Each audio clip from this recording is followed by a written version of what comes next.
पूर्वीच्या जगन्नाथ मंदिरामध्ये दर 12 वर्षाने मूर्ती का बदलल्या जाते? याचं कारण काय?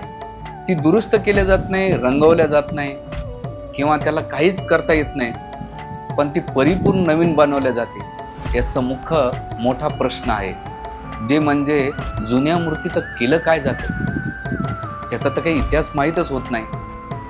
तर ह्या सगळ्या प्रश्नांचं हा विधी एवढं गुप्त का ठेवतात आणि हे एवढं कोणाला का सांगत नाही? आणि नवीन मूर्ती होते तेव्हा ती त्या मंदिरात प्रवेश का दिला जात नाही? या सगळ्या प्रश्नाचं उत्तर पाहूया आपण येणाऱ्या ह्या एक रहस्य गुडलेले त्याच्यामध्ये पाहूया. याची एक सुंदर रोचक कथा येते ती आपल्या जगन्नाथपुरीच्या धाम महात्म्यामध्ये, की तिथे दर 12 वर्षाने भगवान जगन्नाथांच्या मूर्तीचे बदल केले जातात. त्याला म्हणतात नवकलेबरम. ही जी मूर्ती आहे याला म्हणतात दारुक विग्रह. दारुक म्हणजे लिंबाचं झाड आहे, त्या झाडापासून हे विग्रह बनवले जातात. आणि ह्या विग्रहाचे वैशिष्ट्य त्याच्यामध्ये शंख, चक्र, गदा, पद्म आणि ह्या शोधून नाही का त्या आणल्या जातात.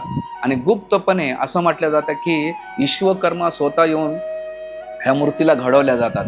आणि ही जी विधी असतो अतिशय गुप्तपणे याचा नाही का पाळला जातो. जेव्हा हे विग्रह पारंपरिक पद्धतीने जेव्हा निर्माण केल्या जातात तेव्हा त्याचा सुंदर प्राणप्रतिष्ठा केल्या जाते आणि त्याला म्हणतात नवकलेवरण.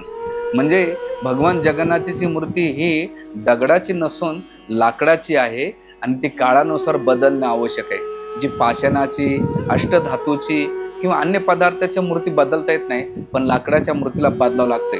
म्हणून त्यासाठी ही नवीन मूर्ती तयार केली जाते आणि हा विधी एका रात्री गुप्त विधी केला जातो. याला म्हणतात प्राणप्रतिष्ठा किंवा घट परिवर्तन म्हटलं जातं.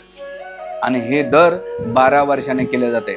म्हणून आणि राहिलं जुनी जी मूर्ती आहे तर त्याच्याच मागे एक स्थान आहे, त्याला म्हणतात कलेवरम ठिकाण, ज्या ठिकाणी एक सुंदर खड्डा केला जातो आणि त्या खड्ड्यामध्ये त्या जगन्नाथ, बलदेव, सुभद्रा मूर्ती याने एक समाधी दिली जाते आणि त्याला कोइल वैकुंठ नावानं, पवित्र नावानं संबोधलं जात आहे त्यात.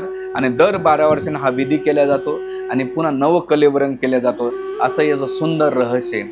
म्हणून जेव्हा कधी तुम्ही जगन्नाथपुरीला जातात तेव्हा विग्रहांचं दर्शन घेतलं पाहिजे.